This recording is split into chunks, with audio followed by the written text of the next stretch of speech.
Hello, everyone. This is clearly Crystal Waters, and I've been really interested in Amy Winehouse lately.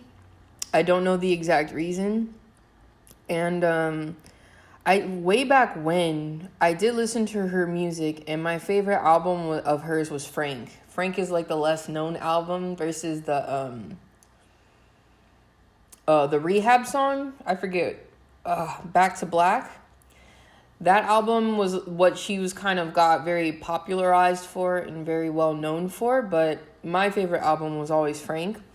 And it's kind of like, now I'm kind of understanding why, because she definitely spoke her truth. So before I kind of get more into that, I kind of want to just start talking about her birth chart and have an overview of just certain placements and stuff before I get into the nitty gritty. I would also want to say too, obviously, I did not know her as a person. Even when she passed away, I was in high school in the United States on the West Coast. So, I don't know I don't know her personally, didn't know her personally. And I'm also just looking at someone's chart. So, I'm not saying that I know this person or can speak on this person, but from what I see in her astrology chart and what I've been watching in her, in the documentary about her life, Amy, where basically all of her friends and family and everything like that, gave commentary and kind of explained who she was as a person. So I'm using astrology and that documentary to kind of just try to understand who she is as a person as an unbiased bystander, if that makes sense. So I just wanted to make that clear and make that known before I kind of dive in, because it may seem as if I'm trying to speak over someone's life versus me just more like learning the life lessons someone else learned while they were alive, if that makes sense. So let's get into it. So first and foremost, Amy Winehouse, she was born September 14th, 1983 at 10:25 p.m. in Enfield, England, London, England, in the UK. So, she's a Virgo sun, Capricorn moon, and then her ascendant, her rising sign is in Gemini. But what I find interesting about her rising sign is that it doesn't necessarily, because of the degree, it doesn't necessarily fall in line as you think it would. Actually, Cancer, so in her first house, she has Gemini, but then in her second and third are both Cancer. Her fourth house is in Leo, fifth house is in Virgo, sixth house is in Libra, seventh house is Sagittarius, eighth and ninth are both in Capricorn. Her 10th house is in Aquarius, her 11th is in Pisces, and then her 12th is in Aries. I think it's very important to remember that her 12th house is in Aries, because we're going to get into that a little bit more later too. Her dominant planets, she's obviously it makes sense that someone who wrote their own songs and was a singer and was known for making her own music and everything like that, at least lyrically. She has the dominant planet of Mercury. And then also too, I want to make it known that one of her other dominants, Mercury and Neptune, are both equally dominant in her chart. And that's very important to remember as we keep going forward. And then also another important planet for her is Jupiter. So as you could see, obviously she has Earth placements, her Virgo and Sun, her Moon in Capricorn, but a lot of her later planets, Venus, Mars, Jupiter, Uranus, Neptune, they're all, those are fire signs. So she was very fire dominant, particularly in Sagittarius and Leo. And like I said, her 12th house is in Aries. So she was definitely a fiery person, if you couldn't tell that already, from either her music, her personality, how she communicated. Very much had the spirit of a Sagittarius, because not only did she have a lot of mutable energy, with the Virgo being mutable and Sagittarius being mutable, and then her Gemini ascendant, which is also a mutable sign with the fire. It's a lot of Sagittarian energy, if you will. So the first thing I want to talk about is her 6th house in Libra. So the sixth house is all about service, health, fitness, your body. It's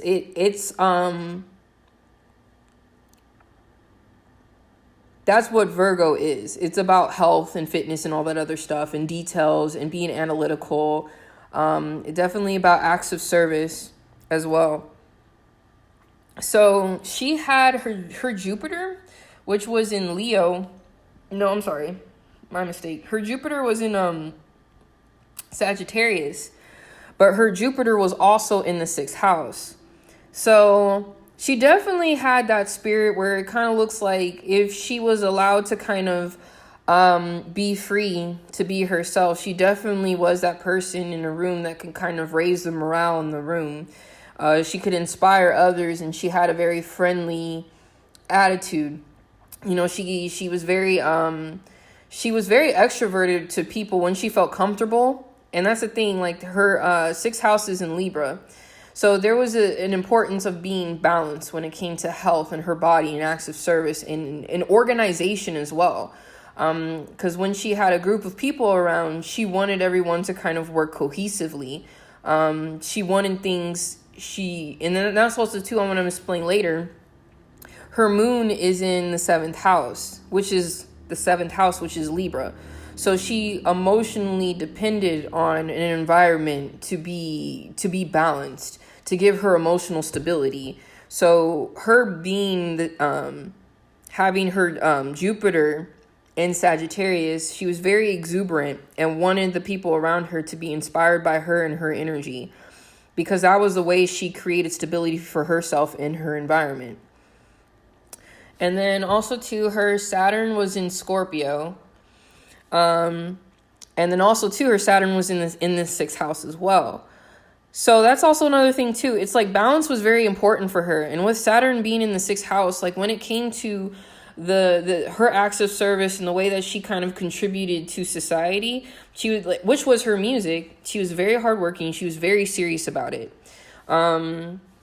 And she was very unforgiving, because there was a part in the documentary where she talked about how this guy, he put fake string instruments in her song, and she could not let that go. She's talking in an interview, and she said how she hated the guy. And it made the interviewer feel awkward, because it's very strong emotions, and she's very unforgiving when it comes to how her work is portrayed. And also, too, she worked relentlessly. When she got in her mode of wanting to work with music and everything like that, she worked very hard.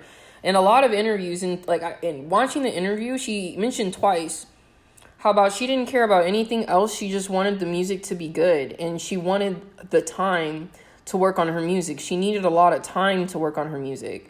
And if she wasn't given that, then that's when she became unforgiving, and she didn't want to hear it from anyone. Also, too, Uranus was in Sagittarius as well. And with that, the Uranus was in the sixth house. So with that, it's like, I don't know. It's like with this, like with Uranus and Sagittarius, it's like you have Uranus, which is like the planet of chaos, of things that don't make sense, of things that are unpredictable and rebellious. Because that's how it works, right? Saturn, you learn the rules and the regulations. You learn how things go. It's, A, B, and C, and then D, and then E comes after. There's very much order and law and order to everything. Uranus is the opposite of that. Once you kind of learn the rules and regulations and how things go, then things can kind of get chaotic afterwards, because you know the rules. After you know the rules, then that's when you could break the rules. That's why a child is a child, because not to get on too much of a tangent, but this is important as well, because she never really experienced her Saturn return. She passed away before she could. She passed away at 27, and the Saturn return is at the age of 29. So that's important to know, is that like a child is a child because they're tapping into Uranian energy, but they have no idea what the rules are. So how can you really say that this person is very chaotic if they never knew the rules to begin with? So I feel like that was very important as well. Also, too, Uranus is chaos and it's freedom and it's originality, but it's also the flip side of that is like, it could bring illness, and it brought illness to her body when she was not very, I guess I'll get into it a little bit further, but she was definitely a person that needed a lot of grounding. And in the documentary, several times they said people needed to say no to her, that she needed stability. And when she doesn't have balance, because like I said, her 6th house is in Libra, which means that she needs balance in order to thrive in her health, in her organization. When she gives to the world, whatever she gives to the world, she has to be a balanced person.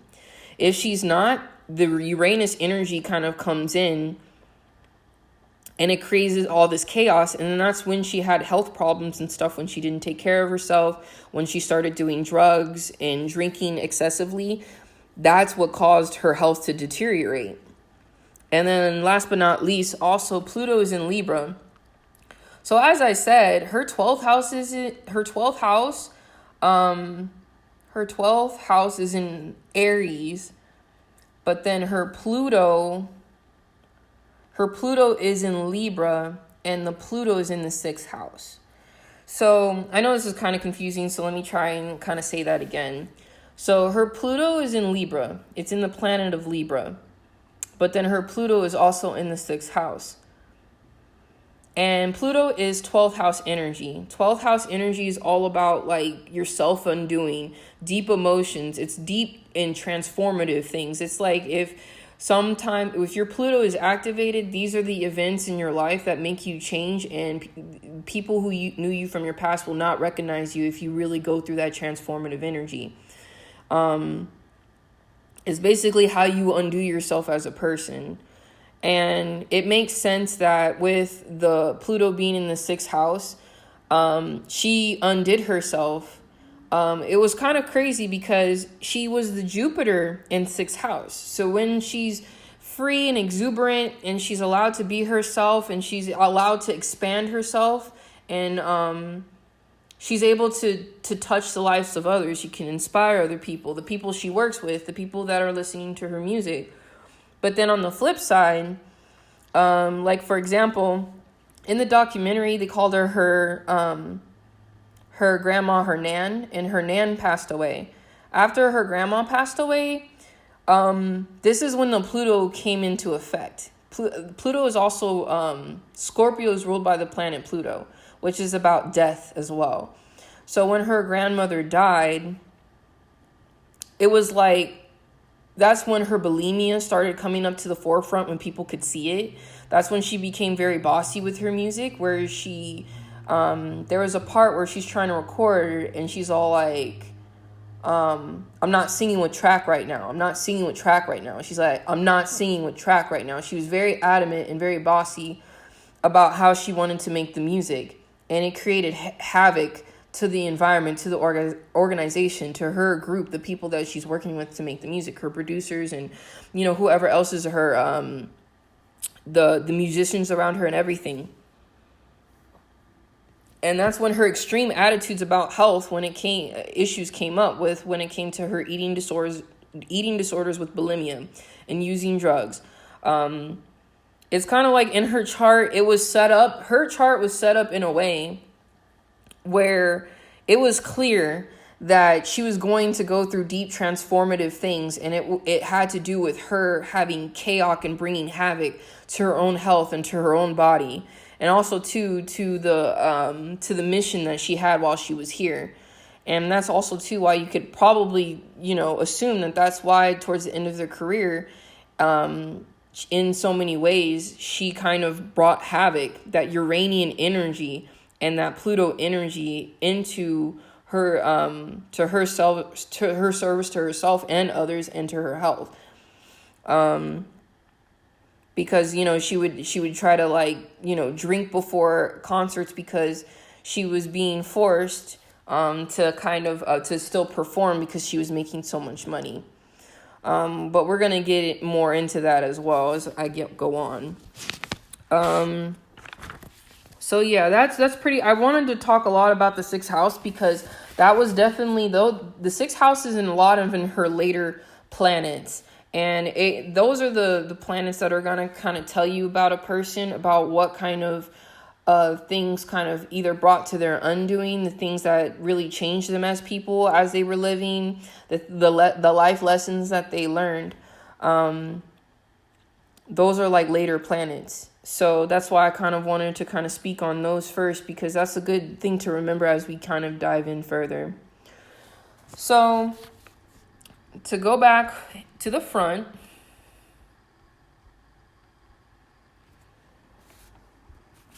so as I said, her sun was in Virgo, but her moon was in Capricorn. And the aspect for her sun and her moon, the sun squared the moon. So sun, a lot of cultures consider the sun to be the father. You know, if you're talking about like Latin-based culture, Latin-based languages and cultures, they kind of like sun is the soul. You know, that's a masculine word, versus Luna, which is moon. That is a feminine. That's a feminine word, right? So sun is the father, moon is the mother. And so it's kind of funny because she, like, one of her, I think, second or third songs on the Frank album, it was hard for her to understand people of the opposite sex. And you could kind of see that throughout, like, with her songs, What Is It About Men and You Should Be Stronger Than Me. Those two songs are always talking about toxic masculinity. But she's also judging the masculine people in her life through also a toxic masculine lens, if that makes sense. Because she's not understanding men. It's hard for her to understand masculinity. And there's like a power struggle that she's always felt with. She's seen it with her mom and her dad, when her dad basically left the family and left her mom alone. There's this power struggle between being masculine and being feminine. And she also even mentions in one of her songs that she's always choosing the wrong partners, that she feels like this is like a generational curse of her as well, because even if she'll never put herself in the position that her mom allowed herself to be in, you know, which was to be with the wrong partner, it's like, I guess what I'm trying to say is that, like, her mother was left by her father. And I guess what it is that Amy Winehouse, she set up situations so that it was not so easy to leave her. But even if someone doesn't physically leave, there's other ways that someone can abandon you. And I think it was just kind of a sense of abandonment. It's just like, I think she was always trying to struggle with, you know, the different, you know, I guess what I'm trying to, it's so hard for me to explain this. I don't know why. But it's just like she's always dealing with that struggle between her masculine side and her feminine side. And mostly because she's seeing everything through kind of a toxic masculine lens herself. So there was that. And then I'll kind of like rehash about that and kind of come back to that a little bit later. So her sun conjuncts Mercury. So with her sun conjuncting Mercury, it's because, like, you know, her sun is in Virgo, and then her Mercury, I believe, her Mercury's in Virgo too. So Mercury's happy there. Mercury's happy in Virgo because Virgo is ruled by the planet Mercury. It's where, you know, it would feel comfortable. And also, too, her Mercury's in her fifth house. So it makes sense that the way she communicates, the way she expresses herself, like verbally and through words, through poems and poetry, and through creative works that have to do with like writing and spoken word and poems and music, she's very creative. And there's no blockages when it comes to that with her creativity. Because even at a young age, when they first started to discover her, she said she didn't really like write songs and write lyrics, but she already had been writing poems. And she said her poem, like, she described her poems, you know, like she described writing poems, but literally her poems were verbatim her lyrics in a lot of her songs. So the only thing though is that because it's the sun involved, she could only see what is shown to her mind's eye, meaning that she's very subjective, which is why, like, in a lot of her songs, she is speaking on things from her side and her side alone. So there's a lot of subjectivity with that. And I mean, you kind of have to take, because I mean, the fifth house is the house of Leo. Leo is very sun, very self-oriented type of thing. The sun only kind of can see what the sunlight is, like what the sunlight hits. The sun can only see what the sunlight hits. They can't see other perspectives. They can't really see, be objective like they should. And kind of like I said, her Pluto is in Libra, meaning that part of her undoing is the ability to kind of see both sides. So we're going to continue. Her sun squares Neptune. Like I said, she's one of her dominant planets is Neptune. Neptune kind of shows a lot in her chart. And one of the aspects, like I said, is sun squares Neptune. So this person, like, this is an aspect that makes someone very overly empathetic and self-sacrificing. It's almost like, in a way, you can kind of say they get lost in themselves and lost in other people. This is also an aspect where these people need to stay away from things like drugs and addictions, anything where they can indulge, because the sun is not able to knock on the Neptune and kind of really show the fine lines between how far you should go and where you should stop when it comes to stuff like that. Like, there's no control. It's like the father can't really, like, show light to. It's like, I guess I'm trying to say, it's like, it's not seen in the light exactly clear as day how these things can affect you. So there's that. There's like a sense of identity lost within the Neptunian Piscean world, because Pisces can be very sacrificial of themselves to save others to a fault. And this is what that aspect is saying, is that that is an aspect she had in her chart that showed that she was sacrificial to a fault. The next thing is the moon is in Mercury. So, moon squares Mercury. So that means there's a lot of deceit. It's kind of like hidden truths. You know, the moon is what we see at night, and the moon does not shine everything that's underneath it like the sun. The sun kind of captures a lot of stuff, but the moon is the shadow. The moon is the hidden side. It's the shadow side of everything. So when it came in, Mercury is about knowledge and truth and technology and communication. So there were times where she actually just straight up lied to people. And mostly, I mean, if you're a person that lies to others, you ultimately probably lie to yourself as well. This is a lot of time where she was not able to kind of really, like, she's a very, like, let's not say that she's not intelligent, but let's say there's intelligences, or there's thoughts, and there's truths and things like that are hidden. And that also kind of, like, with her Neptunian being so strong with her, it would make sense that, you know, she did not see the situations of a lot of things very clearly. And with that, I kind of want to jump into her Neptune being in the 7th house and her moon being in the 7th house.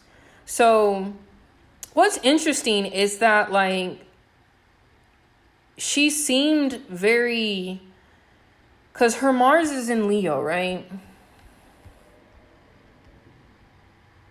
Her Mars is in Leo. The thing, though, that's kind of, I guess what I'm trying to say, astrologically speaking, her Mars was in the 4th house, which is Leo. The 4th house, it's the house of Cancer. It's about your home, your family roots, your emotional foundation and security. That was, like, excuse my language, but that was fucked up when her dad left. She said when she was 9, her father just completely left. And after that, she just ran all havoc. You know what I'm saying? She did whatever she wanted to do as a child. She says she cussed. She says she smoked. She says she had boyfriends. Like, she wore makeup. She kind of became this very rebellious child, which she wasn't initially. And that's what she became when her emotional security kind of was taken away. which makes sense because if her Mars is in Leo, it makes sense that she would focus all of her energy on herself, what she wanted to do, what she was all about, because her foundation was kind of taken away from her, from her home life. Because both her Venus and her Mars are in the 4th house. And when they were interviewing her husband, or, you know, the man she married, Blake Fielder, I think his name. When they were interviewing him, he was saying that he was wondering, like, why are you, basically asking her, why are you so, like, when it comes to sex, you're very masculine, you know? You're very much like a man with sex, meaning that she's very masculine with sex. As in, she doesn't really see sex as this very emotional thing. Well, at least toxic masculinity sees sex as not a very emotional thing, a more physical thing, right? And it's because she said, like, oh, you know, I've never really dealt with sexual abuse or anything like that. It was more so that my dad left my mom. So she's basically saying that her emotional security and foundation was taken away from her. And it kind of, it ripped her away from any type of security. So, that's when, because Venus and Mars is in Leo, she kind of made sex a very, more of a physical thing than emotional. And especially, like, because Mars is more specifically, yeah, that's about sex, but Venus, too, is very important in this aspect, too. And in fact, I think I have it here. No, it's not there. And honestly, her Mars conjuncts her Venus. So she is very, this is a person who is very sensitive. You know what I'm saying? They're very much like, when people say like, I'm an artist or I'm a musician and I'm sensitive and serious about my shit. Like, that's a very like, that's a very like Leo thing, which basically is saying like, this is my shit. Don't just come here and tell me who I am and how I should run things. This is a very sensitive thing coming from me. And how dare you tell me how I should show my light to other people. But this also can make someone very selfish as well. And it also means like, they'll seek a lot of experiences that are also like very physical and very sexual. So there's that as well. And then kind of to bring more light to it, with the moon being in the 7th house, it means that in her relationships, that's how she's emotionally secure. And it also is like when she was doing more drugs, you know, and it was starting to affect her career, or at least really affecting her health and her relationships from her childhood, like her childhood friends and stuff. People saw Blake around her and they really didn't understand his purpose, you know, because, I mean, I think in the movie, I think he did come from a band or something like that. He was a musician too, I think. But I don't know how much he contributed to her musical career. Because it seems like Amy Winehouse was able to kind of like be a lyricist and already knew. Like, she talked about how she had learned stood on the shoulders of giants, and she was able to kind of like learn the craft that is jazz so easily. So it was kind of unclear why her husband, I don't know how much he contributed to her musical career, you know, but he did give her a lot of emotional security. And she always needed a close partner. So even when he did get incarcerated, she ended up just, you know, kind of finding someone else to be with her. And also, too, I want to make this known, too. So there's that. And I'm going to bridge both of the moon in the 7th house because her Neptune is in the 7th house, too. So these two are very important as well, because when Neptune is in the 7th house, this is Piscean energy, but it's in a Libra house. So it's like when it comes to like relationships and marriages and wanting everything to kind of be stable and balanced and to have good relationships with other people, there's also a Piscean effect with it too, which means that there's a lot of Neptune energy is very about the dream, the fantasy, kind of being caught up in the feelings and being in the feeling of it all and forgetting your surroundings. Like the opposite of Pisces is Virgo. Virgo is very aware of their surroundings. They're very aware about their effect on other people. They're very aware and are honestly so aware that that's where that perfectionistic quality comes from. But Pisces is on the other side where it's not about being perfect, but it's almost like being enraptured and kind of being caught up in the moment, you know? And with her being this way, people in her relationships, that would make sense why she put her father and her husband on a pedestal. They could do no wrong. You know, I'm sure that there were people in her life could probably tell her, you know, how maybe her father and her husband were taking advantage of her in several ways. But because she had that fantastic, you know, very idealizing of the people that were closest to her, and also too with her son squaring the moon, where she's not able to understand men and understand masculine energy as well as she would want to, it makes sense that the men in her life she was completely confused about, and she could not understand their intentions. Also too, it was with the moon squaring Mercury too, it's like those people in her life could easily deceive her, because not only she could not understand them, but also too, she kind of like put them on a pedestal and made them larger than life. When you make someone larger than life, it's harder to see their flaws, especially for someone who is prone to kind of live in hidden truths and to kind of lie to themselves. She very much lied to herself when it came to her being taken advantage of. So with the moon and Neptune being in the 7th house, it made sense why she was caught up in situations where she gave her power away to other people who did not have her best interests at heart. But because she was kind of lost in the sauce, she was not able to kind of defend herself like she should. Also, too, I also feel like she kind of saw her husband Blake as an underdog. You know, it's kind of like that Piscean energy is where you kind of want to take the bird that broke its wing and you want to take it home and kind of nurse it back to health. That's a very Piscean energy. And that's how she saw her husband as well, as someone like that. So it's kind of like, it creates like a codependency, because she needs the emotional security, but also too, she wants to also be the hero to someone else. So that there's that. And then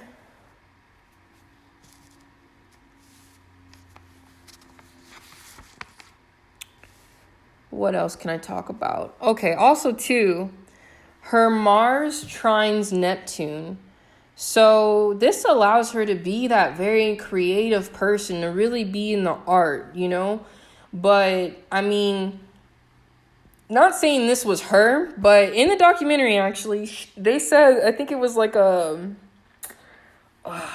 it was someone at like a music label. I forget their role, but he was saying that she had everyone in her life doing everything for her. So she had a hairstylist to do her hair. She had a makeup person to do her makeup. Meaning, too, when it comes to celebrities, they have everyone doing everything. They have someone driving. They have they have an accountant who takes care of all the bills. They have, you know, her father who is like, you know, dealing with the logistics part of her career as well. And she has her manager was actually also a promoter for events and stuff like that. I forget what. It was like concert events. He was like a concert promoter. He was also her manager too. So it was like she wasn't a very practical person, which is kind of crazy when you think about it, because her sun and her moon is in Capricorn. And honestly, a lot of the time when you see someone with that sun and that moon, you kind of assume that they're very, that they're very calculated and they're very logical and they're very like, you know, they have, you know, it's just someone you feel like would solidly have their shit together. But it's honestly those traits, her Virgo and Capricorn traits, came out in her music. Her perfectionism with her music, how she worked hard to like really express herself. She really wanted to express herself well. And that's Virgo Capricorn stuff right there, is wanting to do that. But you could also see like kind of in her chart.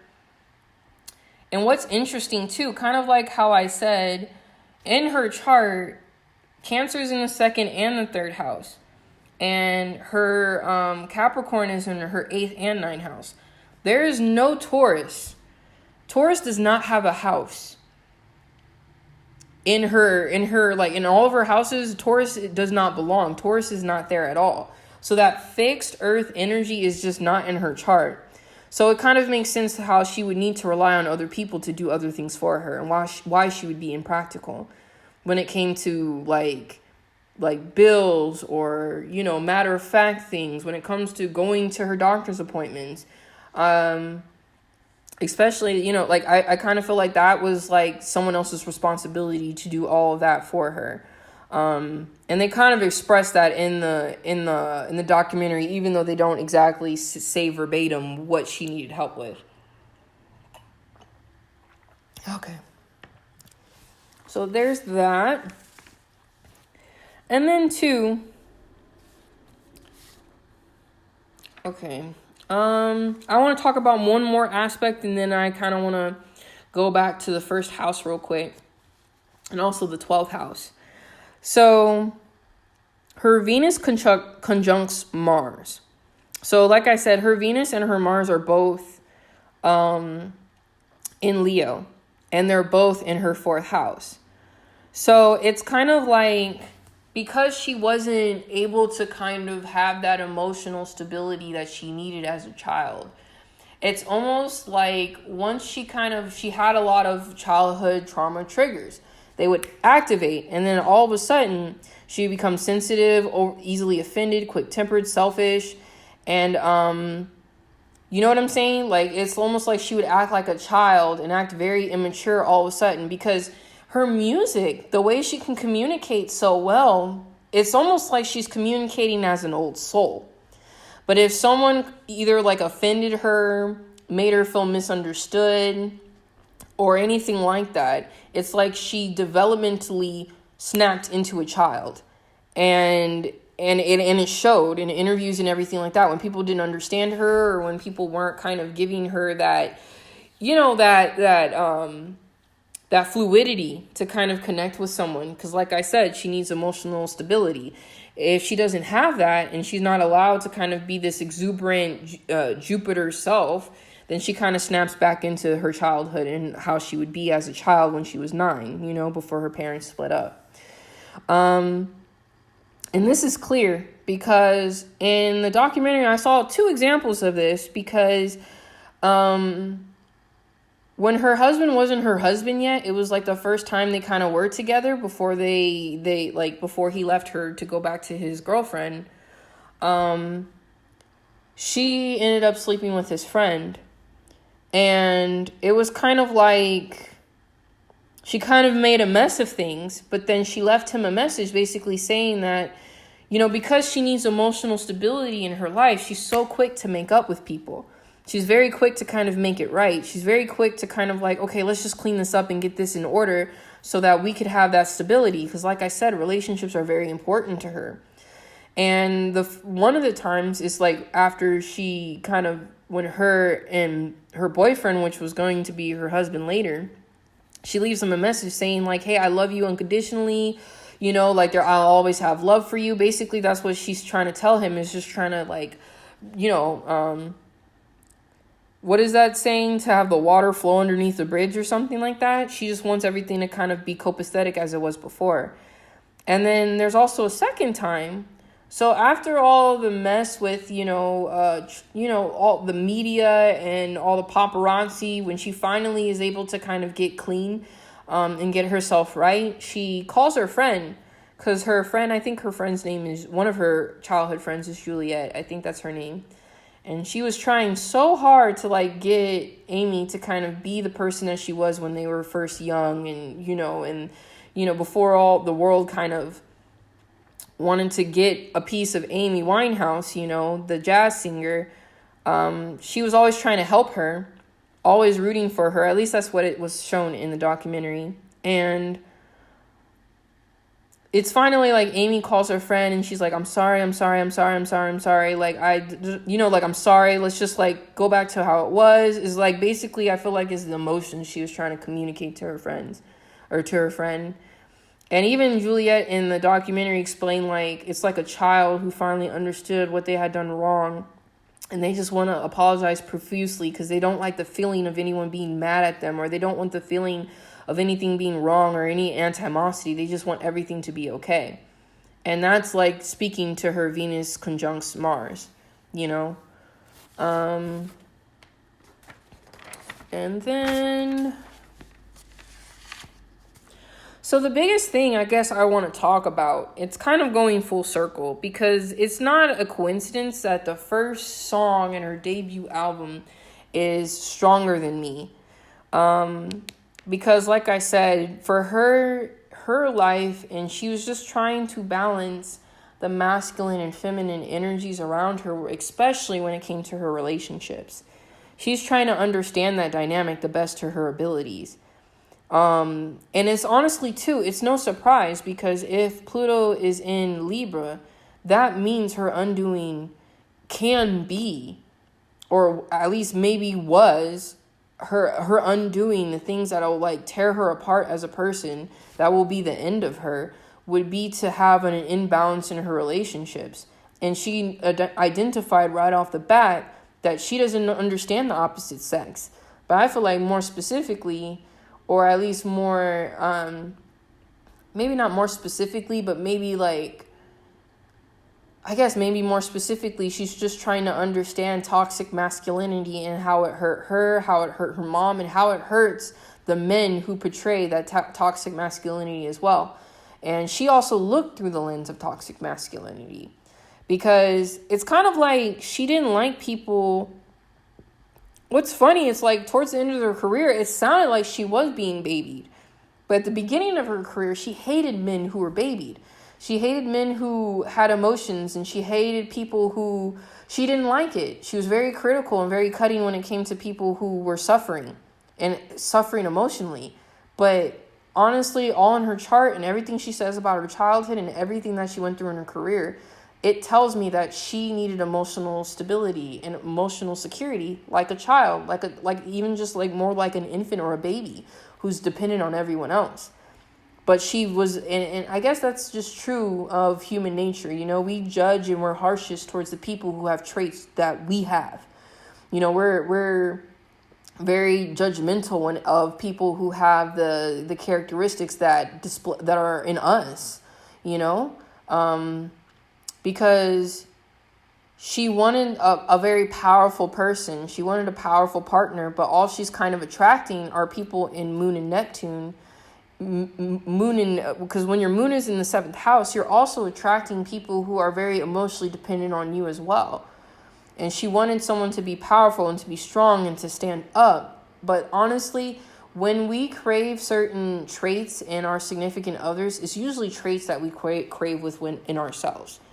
And that's represented because her North Node is in the 1st house. And this is definitely important because your 1st house is how you are presented to the world, how you come into the world. Yes, her rising is in Gemini, but most importantly, her North Node was in the 1st house.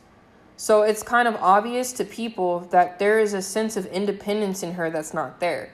There's a sense of bravery and standing up for yourself is not there.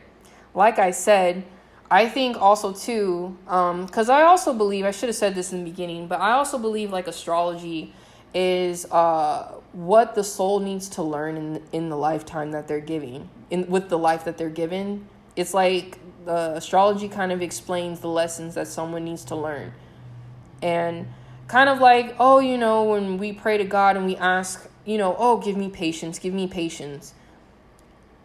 God's just not going to give you patience. God's going to make you wait at the line at Best Buy 50 minutes to get to get the camera you've been waiting for so long, If you want to really learn patience, you're going to be in traffic for an hour and a half just to get to some place that usually takes 30 minutes. That's how God's going to create patience and for the soul to learn patience. And honestly, that's what astrology does. It shows relationships between different things in order to show what someone needs to learn. And honestly, the biggest thing that I feel like what I see in her chart, and this is me personally speaking from my own perspective, obviously this is very subjective, but it seemed like she was a person that did not stand up for herself. She was a person that very much struggled to stand on her own. And like I said, the 12th house is in Aries. So that, like, everyone kept saying how, like, she just needed someone to say no. She needed someone to say no. But honestly, but there's no way of knowing because she did pass away. I still haven't gotten to that place where I kind of like, I still kind of maybe want to address this, or maybe I'll do another one, or maybe this is just the first cursor. I don't know if I'll even post this, but related to her death, I'm still trying to understand the astrology with that, but her undoing is lacking the traits of an Aries. Aries is the first house too. It's about your ego, your attitude. It's the first impression. It's your image. It's how you kind of come off to the world. It's very self-driven. And it's also root chakra as well. And that's what I'm saying. Her fourth house, that's root chakra. Her north node being in first house is root chakra. But guess what? Her undoing would be not having stability in who she is as a person and be able to stand on her own. Because it's just like she should have been the one to tell herself no. No one else should have been in an ideal world. But that's what her soul needed to learn. Because honestly, God was like, you need to learn how to stand up for yourself. You're going to need to learn how to stand on your own 2 feet. You need to learn how not to depend on your relationships. Honestly, too, she was undoing herself, correct? Like, with all the drugs and the heroin and the crack cocaine and everything. And she looked to someone else. She looked to her father. You know, she looked to a masculine in her life who she thought was meant to be the stronger of the two energies. She looked to her father and he said nothing was wrong with her. She doesn't need to go to rehab. And she listened. That was a moment where that's where it was needed to kind of stand up for herself, to be that masculine energy. It's like she was seeking to be saved by other masculine energies, but she had masculine energy within herself. I could see that in her chart. You know what I'm saying? Like, she has a lot of masculine energy herself. And honestly, too, they said even when if it came to sex and she was more masculine about sex, and was a more physical and sexual person in that regard, she had masculine energy within herself. She just had a hard time trying to stand up for herself. And it was kind of like, even in the documentary, it kind of sounds like her family and friends were also enabling her too, because I think they all knew her strengths, but they also knew her weaknesses. And I think all the people around her were aware of both her strengths and her weaknesses. But the ones who were trying to manipulate and trying to get there were at the best interest of themselves, they played on her weaknesses. And I think the people that loved her knew of her strengths, but knew also too of her weaknesses, but just decided to, like, knew that they couldn't be the ones to stand up for her, that she needed. It was kind of like, you were a healthy person in her life if you understood that she has to learn how to stand up for herself, that you can't be that person to do it for her, and no one else could do that for, no one could do that for her, and they couldn't do it for her. She had to do it for herself.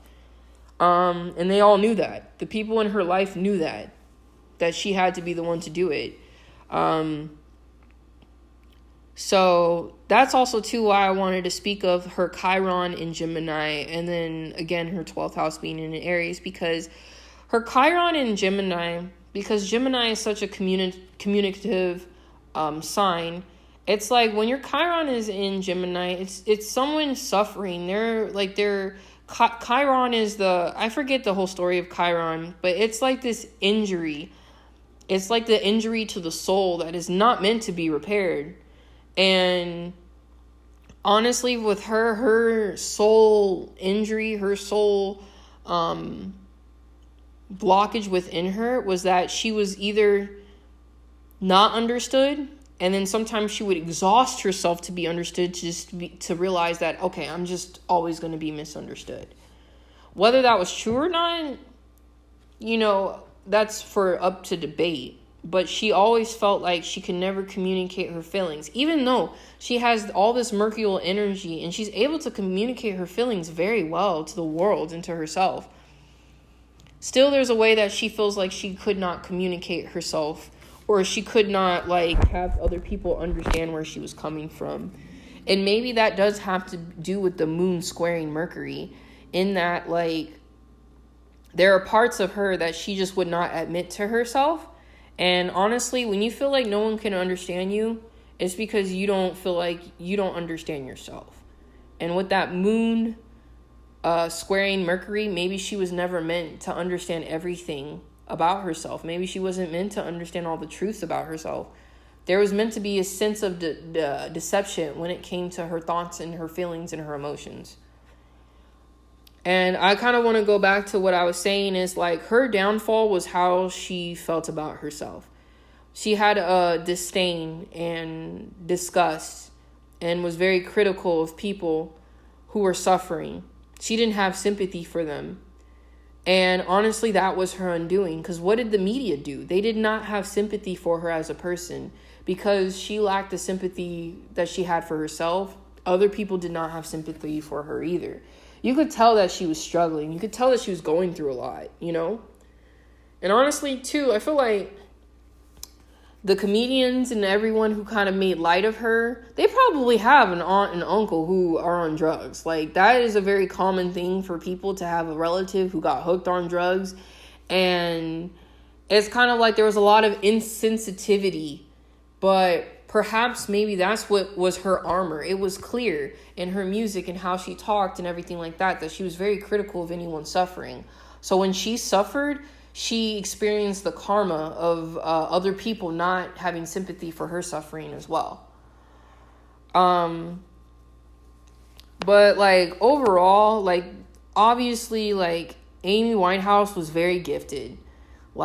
She was, I didn't really see exactly in so many ways how she was so much of an old soul. Maybe it was because of this Sagittarius energy, because Sagittarius, it's not it is the oldest earth sign. Sagittarius is oldest earth sign, because it's Aries, then it's Leo, then it's Sagittarius. That makes sense.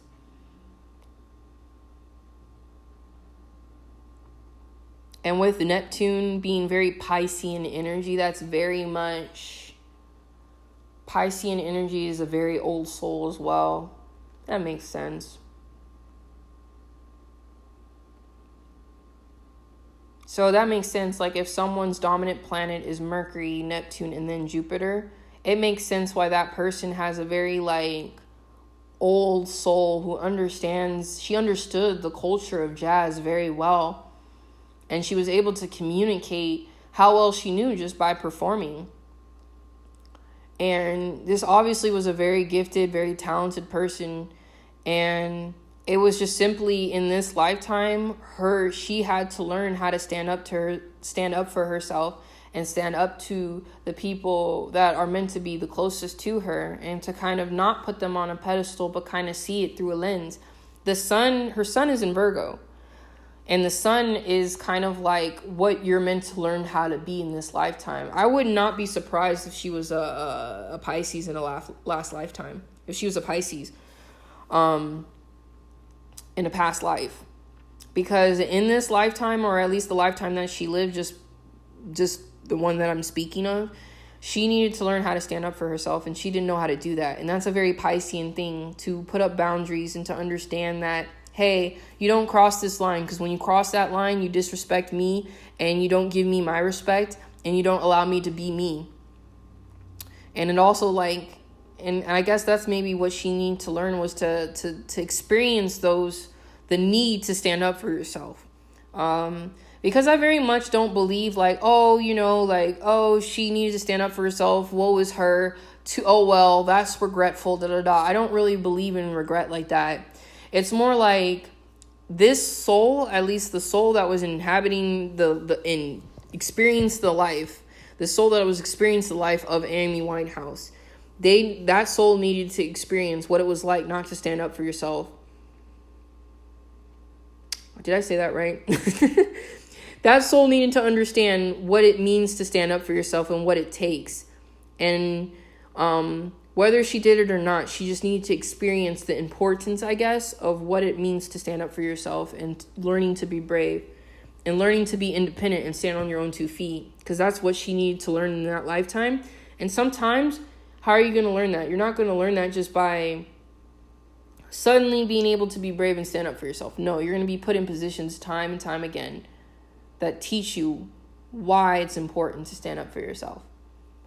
So, like I said, Amy Winehouse is a very interesting person to me. I might have to do this all over again, just to see if maybe I could get more information or if I can understand more about her.